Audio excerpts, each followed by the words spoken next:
Mesdames et messieurs, je suis très ravi de vous retrouver sur Tchad 24 International, mais d'abord rendons-nous à l'essentiel de cette édition.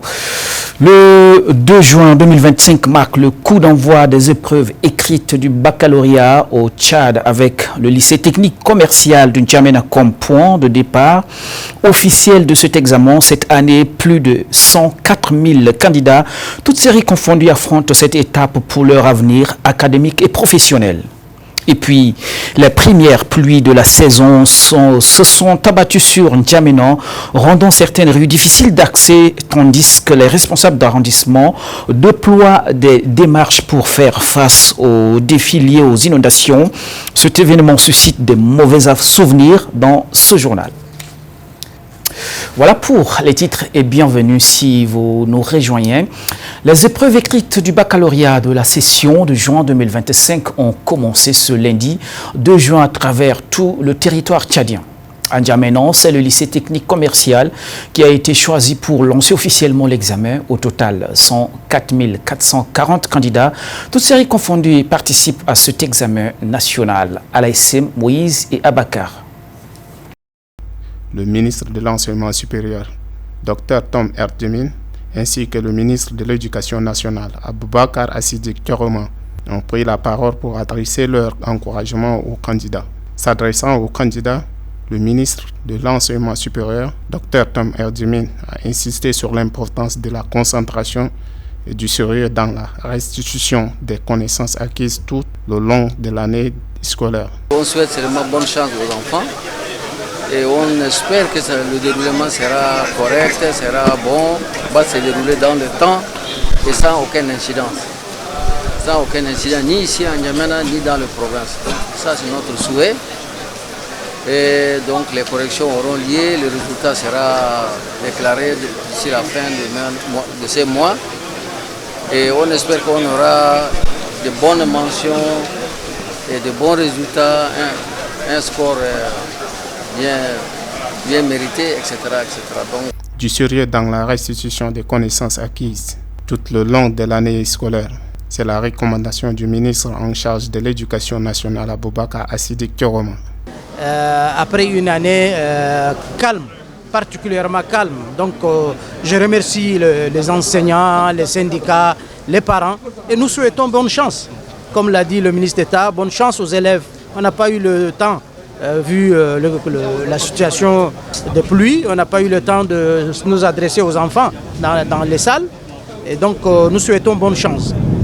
Le président du jury, Dr Guerreiro Jérémy, a également souligné que le nombre de candidats enregistrés cette année a connu une hausse par rapport à l'année précédente. Il a rappelé que les enseignants ont fourni tous leurs efforts et qu'il revient désormais aux élèves de donner leur meilleur d'eux-mêmes. Les autorités ont mobilisé plusieurs dizaines de surveillants pour assurer le bon déroulement de cette étape cruciale du parcours scolaire. À cette occasion, le ministre de l'Éducation nationale a vivement recommandé aux candidats de faire preuve de rigueur et de sérieux pour réussir cet examen.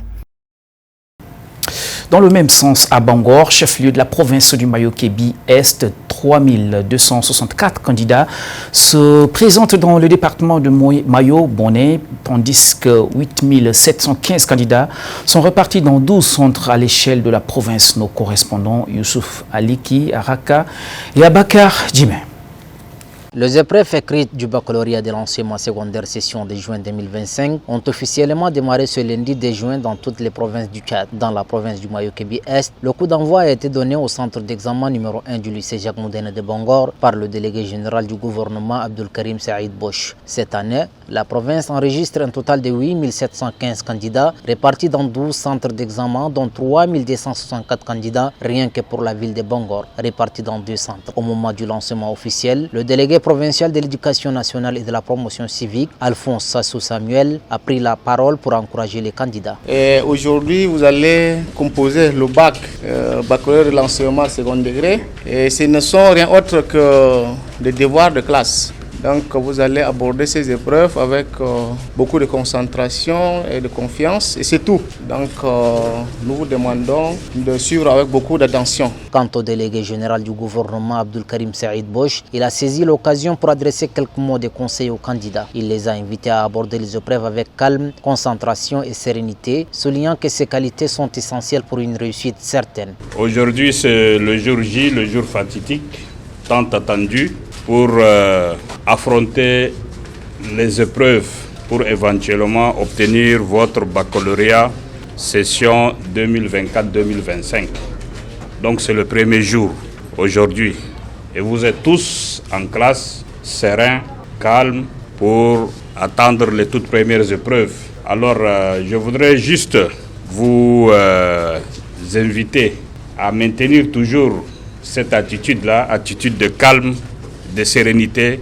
Et donc pour ma part, je voudrais tout simplement vous dire d'être calme, d'être serein, ne paniquez pas. Quand vous aurez déjà l'épreuve entre les mains, prenez votre temps de lire, relire ça, bien comprendre avant de vous élancer dans la résolution de ces différentes épreuves. Donc je vous souhaite bonne chance à toutes les candidates et à tous les candidats. Et voilà, faites un bon travail. Ces moments solennels marquent une étape cruciale dans le parcours éducatif des milliers de jeunes Tchadiens. Tous les regards sont désormais tournés vers ces futurs bacheliers qui jouent en ces jours d'examen une part importante de leur avenir académique et professionnel. Je l'annonçais en titre après les premières précipitations de la saison en N'Djamena, notamment les dimanches 1er juin et lundi 2 juin 2025. Une équipe de Tchad 24 a effectué une descente sur le terrain pour constater la situation. Retour avec Taïwa Félix Gangué. Avec ses premières pluies, le beau temps qui s'est installé a été de courte durée, car cette atmosphère aisée a fait place à des inquiétudes. Dans la ville de N'Djamena, certains rues se sont transformés en cours d'eau ruisselants et stagnants, prévoyant la prolifération des moustiques et des inondations. Malgré les efforts déployés par le gouvernement tchadien pour contrecarrer les inondations, en curant les caniveaux sur les voies les plus fréquentées, les piétons, les cyclistes et les automobilistes éprouvent de la peine à circuler. Quelques citoyens qui méconnaissent leur rôle dans la gestion d'une commune se retirent du jeu et demandent encore plus aux autorités administratives et municipales de multiplier les initiatives à l'encontre des inondations. Quand on était dans une chaleur ardente, maintenant on a eu de bons climats, mais notre inquiétude est que c'est la toute première pluie et ça nous fait peur. Et on pense qu'il y en aura encore l'inondation. Et nous demandons aussi au gouvernement de faire les activités telles que curettage des canaux, des caniveaux. Et ça permet aussi aux eaux de ruissellement de descendre au fur et à mesure. Bon, quand je vois bien, toutes les routes dans divers quartiers ne sont pas inondées, ne sont pas goudronnées. Pour goudronner ces genres de routes, ça ne serait pas facile. Donc je demande au gouvernement de renforcer certaines routes avec des remblais. Même s'ils mettent 2 ou 3 bennes de remblais dans certaines routes, ça va améliorer les déplacements de certaines personnes. En pleine précipitation, le gouvernement n'a pas lâché prise.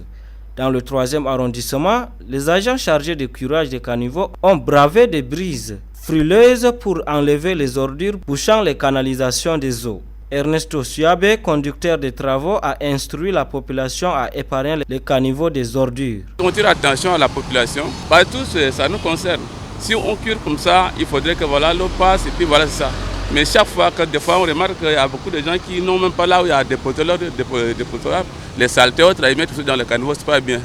Le déversement des eaux de ces pluies dans les concessions et sur les voies publiques, des inondations. Des moyens de lutte comme la construction de digues, de barrages ont été faits, mais N'Djamena en ce début de saison de pluie ressemble à une terre hydromorphe. Sur ce point, les ingénieurs en aménagement du territoire parleraient de la maladresse de l'adressage de la ville.